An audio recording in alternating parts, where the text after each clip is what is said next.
From behind bars to the boardroom. My guest today made the jump from inmate to top-level executive at multi-billion-dollar corporations. Now that is a whole situation worth having a conversation about. Situations and conversations with Trey Renee.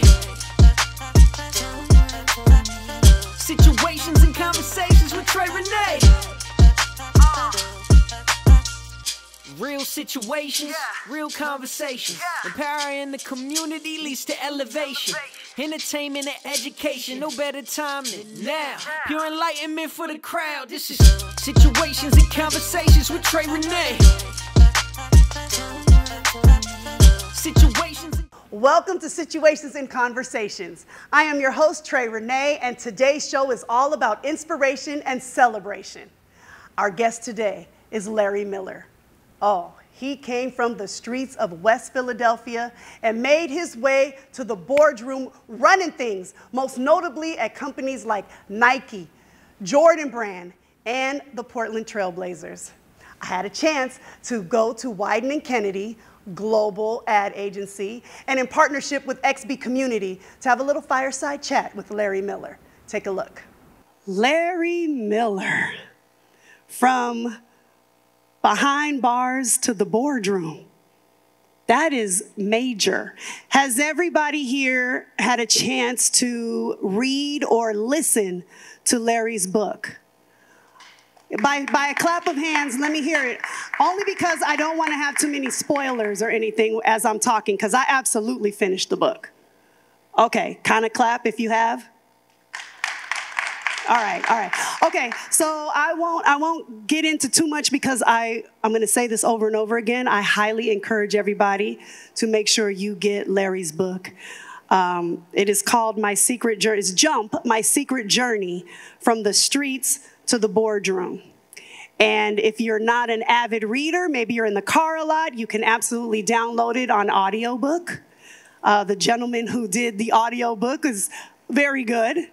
Not your voice. It's not me. I was like, this isn't Larry. They asked me if I wanted to do it. I was like, nah, let somebody else. No, he did a good job, though. He did a good job. He represented quite well, inflection and all.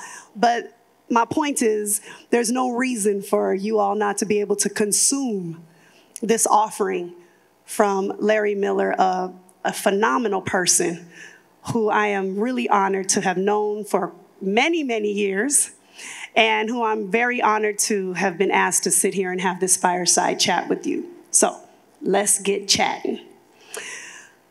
Okay, West Philadelphia, born and raised. On the playground is where I spend most of my time. Talk to us about growing up on the streets of West Philadelphia back in the day. So first, I want to thank Ronnie and everyone associated with putting this together. My book actually came out about a little more than a year ago, and this is actually the first time that I'm talking about it in Portland. I've talked about it in cities all over the country and actually in places outside of the country. And I just want to thank Ronnie for giving me an opportunity to share with folks here where I live, at home. My oldest daughter, for years, worked on me and tried to convince me to share my life story. And for years, I Heismaned her. I was like, no way, I'm not doing this. Because for 40 years, I had something that I was hiding from the world, from people that I worked with, from Phil Knight and Michael Jordan, from everybody who knew me and worked with me. None of them knew. Well, I thought none of them knew. Some knew that I didn't, and I didn't know they knew. But anyway, for the whole time I've been here in Portland, it's been hiding from this story. And my daughter was like, Dad, your story can inspire and motivate some people for where you've come from to what you've been able to accomplish. It's something that can be inspirational to people. So she worked on me for a long time, and when I say a long time, I'm talking about 10, 12 years. And I kept saying no, no, no. And finally, I don't know exactly what made me kind of realize that she was right. But at a certain point, I was like, you know what? This makes sense, and I should go ahead and share this story. And one of the reasons that I decided to do it is that, you know, I've been so blessed in my life that I was like, if I don't share this and share what I've been able to accomplish and the things that I've gone through, then I wouldn't be showing my appreciation for how blessed I am if I don't share this story. So she motivated me and pushed me to do it. And so I was like, okay, if I'm going to do this, then we're going to do it together. And so her and I worked on it together for a long time. We would get together, and I would tell her stories. She'd ask questions, and she would record it. And so after a while, we had this document that had all these stories and all this information, but it wasn't a book. It wasn't in a book form. So we connected with a ghostwriter. And he worked with myself and mostly my daughter. She did most of the work. I'm going to deny it. And we were able to put the book together and to get it published. And what I didn't want to share with people, or what I was hiding from, was the fact that from the age of like 12, 13 up until 30, I was in and out of jail. I was in a gang. I was a gangbanger. I was a thug. When I was 16 years old, I shot another young man and he died. And I was charged with murder, and was actually, I pleaded guilty to second-degree murder, was sentenced to 4.5 to 20 years, and did the 4.5, got out, in and out of trouble again, in and out of jail. Finally, I ended up going back to jail for 5 armed robberies. And that, to kind of mimic what was said earlier, it was the best thing that could have happened to me when I got arrested that last time, because I was able to, first of all, I realized that I didn't want to live this life anymore. I didn't want to be in and out of jail. I didn't want to live that life anymore. And when I was arrested the last time, I ended up getting sentenced to 4 to 10 years. And they had a program at the jail I was at where you could actually take college classes inside the jail and then stay out of trouble, all that. You could qualify to move into these trailers that were outside the jail wall and leave every day and go to school and just have to be back by 8 o'clock at night. And when I heard about that program, I'm like, man, if I got to do time, that's how I want to do it, being able to leave every day and come back. And that was what motivated me to get into the program. But once I got into the program, I really started to believe that I could change my life through getting an education. So I ended up, I was going to Montgomery County Community College in Pennsylvania, got my associate's degree while I was in that program, going back and forth to school. Got my associate's degree, transferred down to a halfway house in North Philly, and was able to transfer all of my credits to Temple University. And so I started at Temple as a junior, got my degree in accounting, of all things. As a criminal, I got an accounting degree. But got my degree in accounting. And when I was there was, back then, if you were an accounting major, there was what was called the Big 8 accounting firms. And your goal was to work for one of those Big 8 firms. So I had kind of targeted one of them. It was called Arthur Andersen. And I'm like, this is who I want to work for. And so I went there, spent the whole day interviewing with a number of people all day. And in the back of my mind all day long, I'm saying, you know, should I share my background with these people? Because they were just looking at, here's, you know, a black student that's got graduating with honors in accounting. We want to hire him. And so went through the whole day. Finally, I get to the last guy who was like the hiring manager. So I decided, I was like, okay, I'm going to share my story with this guy. So I start telling him my story, and I can see his face changing as I'm talking. I can see, and not in a good way. And so I got through telling him, and when I was done, he said, wow, that's an amazing story. I'm sure you're going to do fine. He reached in his pocket and pulled out an envelope, and he said, I had an offer letter here all ready to give you, but I can't give it to you now. He said, I can't take a chance on you at this point. I wish you the best, but I can't hire you. And at that point, I decided that, that I was not going to share my story anymore. I wasn't going to hide from it. I wasn't going to lie about it. If someone asked or if it came up, if a question was asked, I was going to be truthful, but I wasn't going to volunteer the information. And that's how I lived my career for 40 years, like being afraid that somehow the story would come out.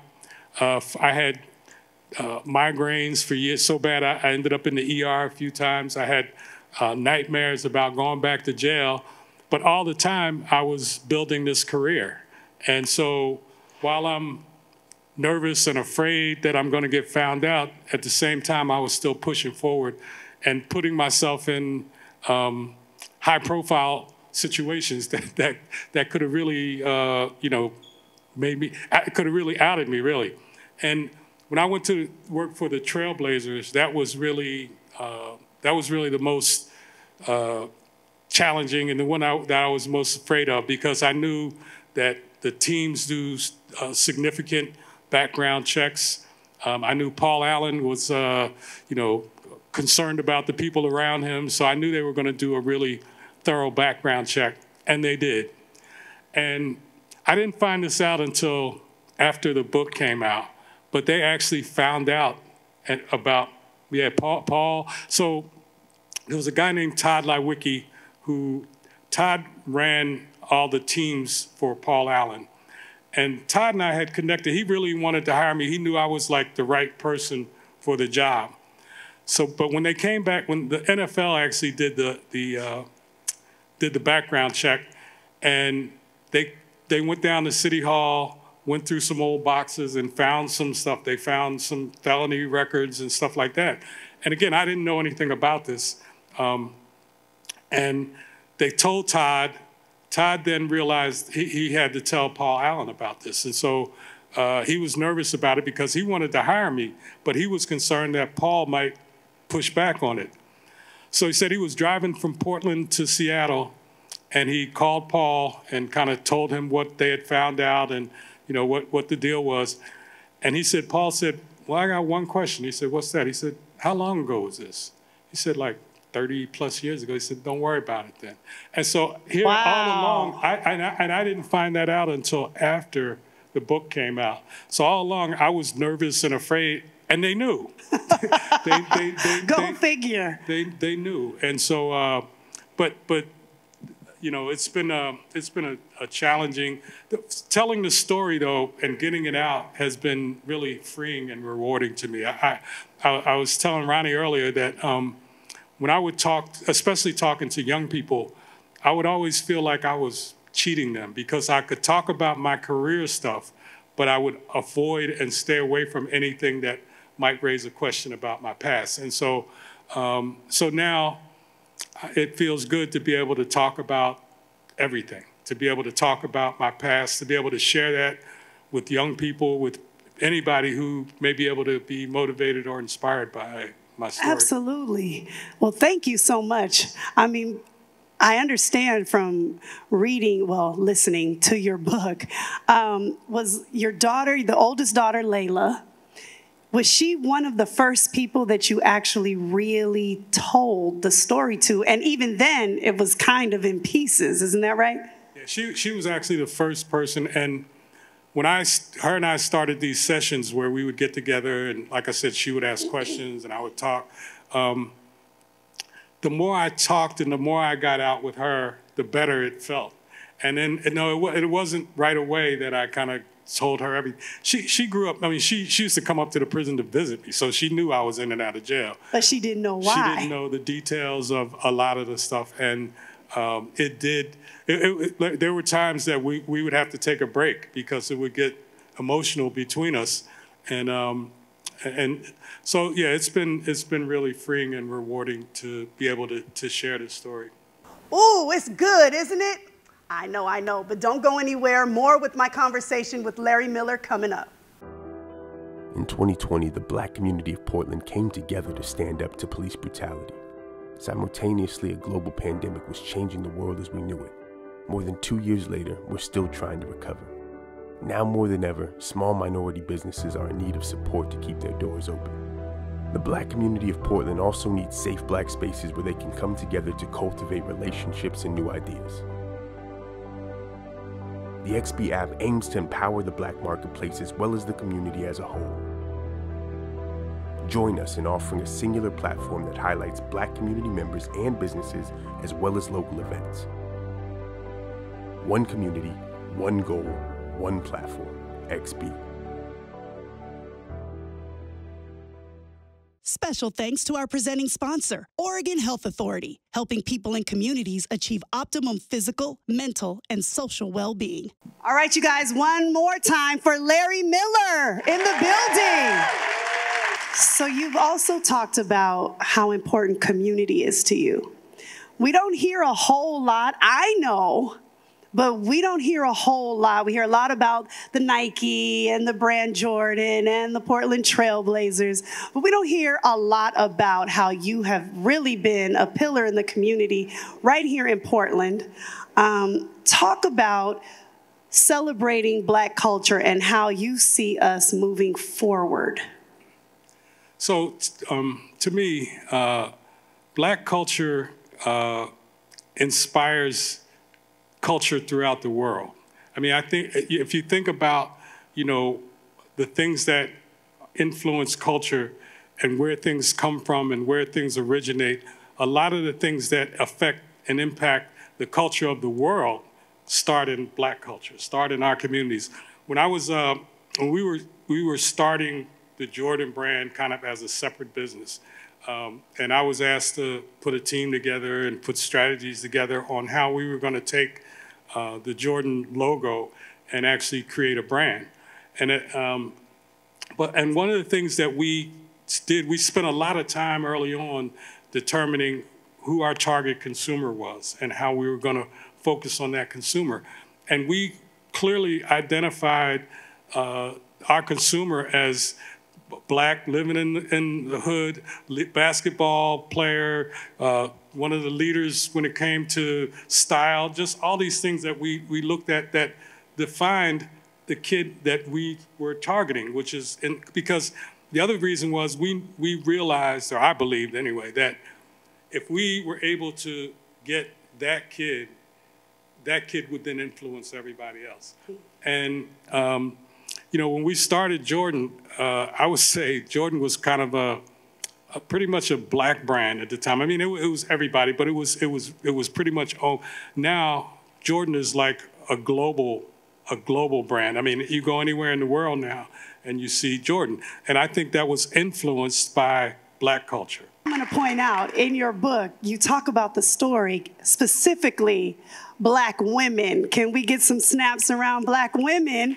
Because in the book, I loved it. I just chuckled. I had to rewind it a couple times, how you talked about how I think there was a young lady in the store and she couldn't find hers, like the cute sneaker to go with the outfit. And you know what I'm talking about, right, ladies? Like we want to step out if it's at the gym or running around doing errands. We want our stuff to be coordinated.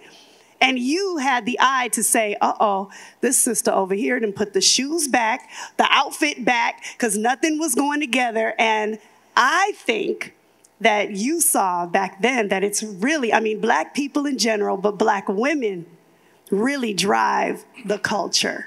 I'm not going to argue with you on that. Please don't. I'm smart enough. Please don't, Larry. Please don't. Smart enough not to argue that point with you. But again, I think you're right. I was in the store in San Francisco, and I had just started at Nike, and I was there kind of walking through the store, and I see this young lady come in, and she picked up a shoe. I could tell she really liked the shoe. And then she walked over to the apparel area, and she started trying to match the color of the shoe, and she couldn't match it. And we do a much better job at that now. But back then, it was like footwear did what they wanted to do, and apparel tried to catch up to them if they could. But she walked around, couldn't find it. She put the shoe back. So to me, we lost a footwear sale and an apparel sale. And I came back, I was like, you know what? We got to figure out how to really service this consumer better. We got to be better at at servicing her and making sure that, you know, she gets what she needs. And for years, women used to they used to beat me up badly about Jordan because we were not doing anything for the female consumer. I acknowledge that.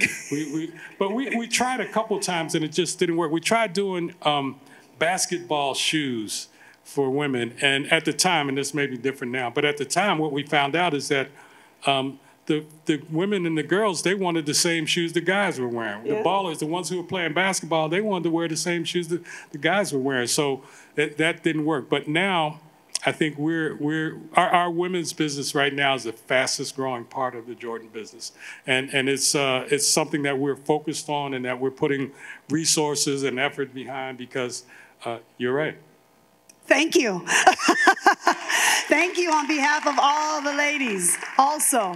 No, again, you guys, I cannot encourage you enough to make sure that you get Larry Miller's book, Jump, My Secret Success, My Secret Journey. I say success all the time, but my secret journey from the streets to the boardroom. Is there anything, Larry, that you want to say? See, I hesitate to get too deep into everything because I really want you guys to get this book. Trust me when I tell you, it is going to bless your lives in a way that you can pass on some real good nuggets and some serious inspiration to anybody that you care about. But what do you have? Anything else that you want to say before we open it up to the Again, peeps? I just want to say thank you for an opportunity to do this at home. You know, this is my second home. Philly is still first home, but this is my second home for sure. And to be able to be here and to share this and to have this conversation with folks here in Portland, I appreciate the opportunity. And you know, one of the things that I'm continuing to focus on is how can we improve the situation for people that are incarcerated or formerly incarcerated people.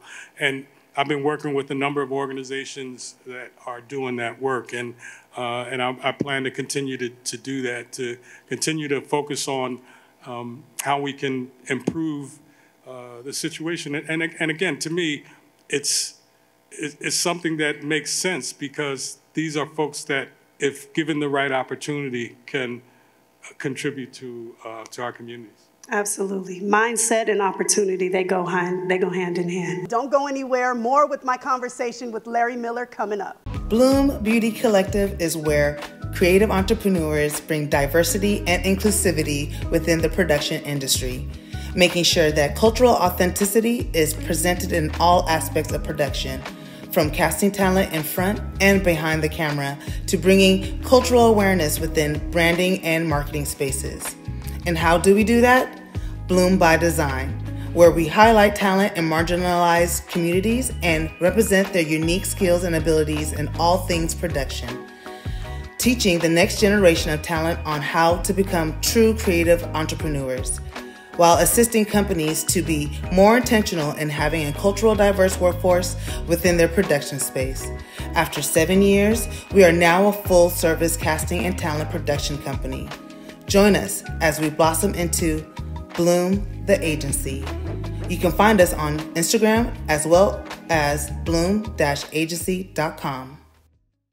If you guys have some questions, make yourselves known because Ashley and some volunteers are going to go around and, yep, there they go. Hi, my name is Brett Brown.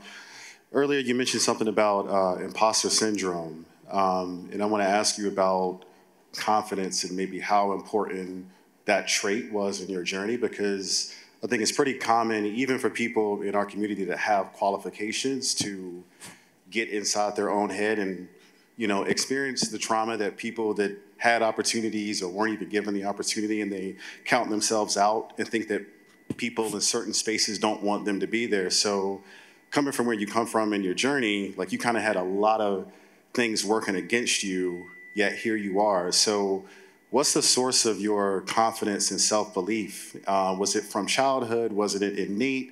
And coming out of prison, did you have a lot of people around you that really were telling you what you can do? So, like I mentioned a little earlier, I come from a family that's really supportive, encouraging, and I remember, for as long as I can remember, uncles and cousins telling me, boy, you could do anything you put your mind to. And that sunk in. And like I said, people saw in me things that I didn't see in myself at that point. But I think having that as kind of a background really helped me to be able to overcome a lot of that stuff and to believe that I could do whatever I put my mind to. And I've had challenges over the years where I'm like, well, do I really? I'll never forget this. I probably shouldn't talk about this here at White & Kennedy, but when we first started the Jordan brand, the first ad that White & Kennedy did for us wasn't that great, I'll put it that way. Wasn't that great. So, and I'll never forget, Howard White and I were walking back from seeing it, and I said, H, what do you think about He said, man, that thing wasn't good. I said, no, I agree. I said, but you know, I think they're the experts at this thing. And he said, Mill, you the expert at this. So, you know what I mean? And at that point, he actually changed my thought process, because at that point I was like, you know what, Howard's right.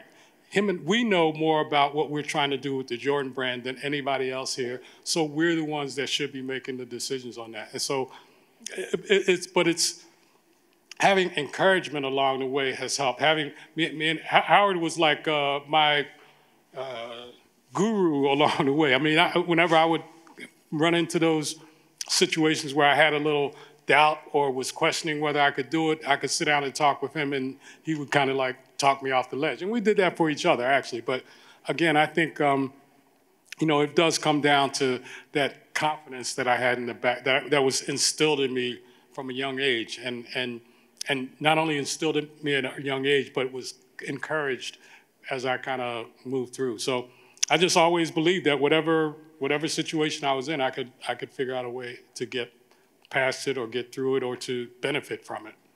I hope you enjoyed my fireside chat with Larry Miller. For the full conversation, be sure to check out the website on the screen. And also make sure you get his book, Jump, My Secret Journey from the Streets to the Boardroom, available on all platforms, including audiobook. I want to thank Larry Miller for his time today and his candor. I also want to thank our partners at XB Community as well as Wieden & Kennedy. And I want to thank you guys for watching. Thank you so much, and God willing, we'll be back together again next week. Make sure that you take excellent care of yourselves, and while you're doing that, make sure you take care of somebody else. When you think me, think we. When you think you, think two. See ya.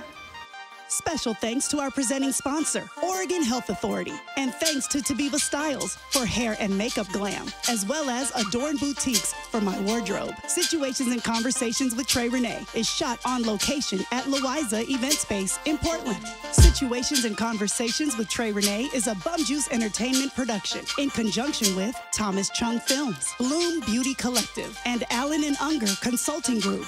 Situations and Conversations with Trey Renee, Saturdays at 11 a.m. on Fox 12+.